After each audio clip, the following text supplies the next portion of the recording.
At a highway weigh station, inspectors weigh each transport truck on a road-level scale to calculate taxes on the goods it's hauling and to make sure the load doesn't exceed safety limits. You also find truck scales at grain silos, quarries, and other sites that move bulk products. The key to this enormous scale is a tiny component called a strain gauge, which sends signals to the scale's computer when compressed. They make the strain gauge from a laminate by bonding paper-thin sheets of nickel iron foil, epoxy, and Teflon in a press. Then they coat the laminate in a light-sensitive chemical and apply a plastic film with an image of strain gauges in negative format. Then they expose the setup to ultraviolet light.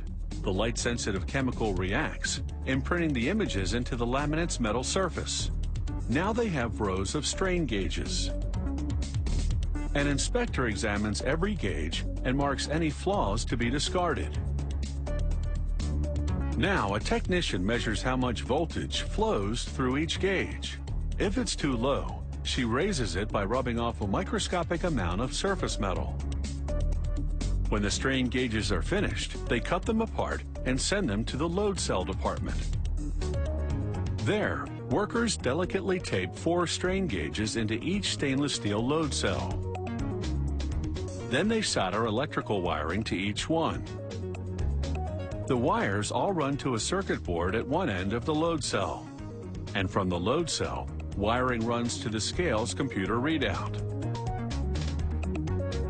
The smallest amount of moisture or dirt would cause a strain gauge to malfunction, so they weld a cup over each one to hermetically seal it within the load cell.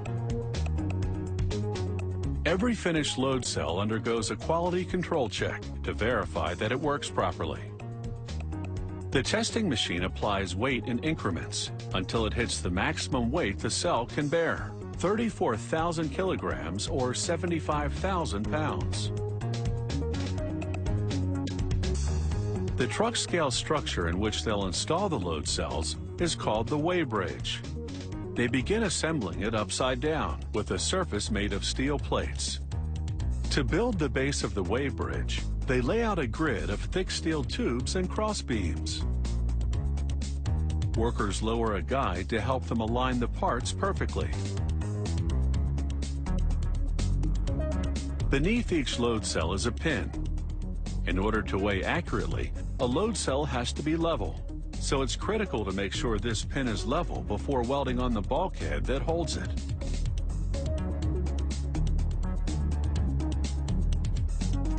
Once fully welded, the weigh bridge is assembled and ready for painting.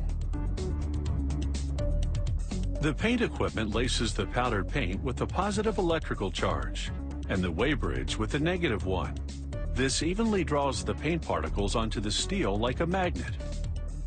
In another department, they assemble the steel stand on which the load cell will sit.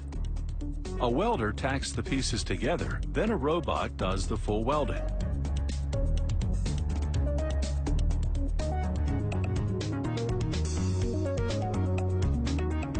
Now that all parts are ready, final assembly of the truck scale can begin.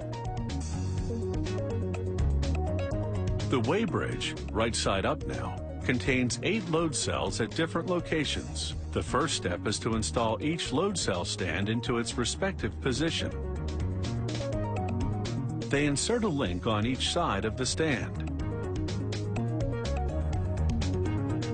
They position the load cell at the top of the links and the bulkhead pin at the bottom.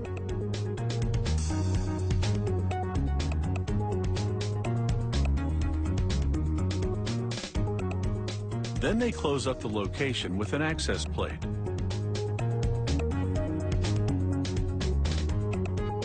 The last step is to calibrate the scale. They lay a 10,000-pound weight on different parts of the scale to check if the digital readout is accurate. It takes a lot of time to get a truck scale just right, but it's definitely worth the wait.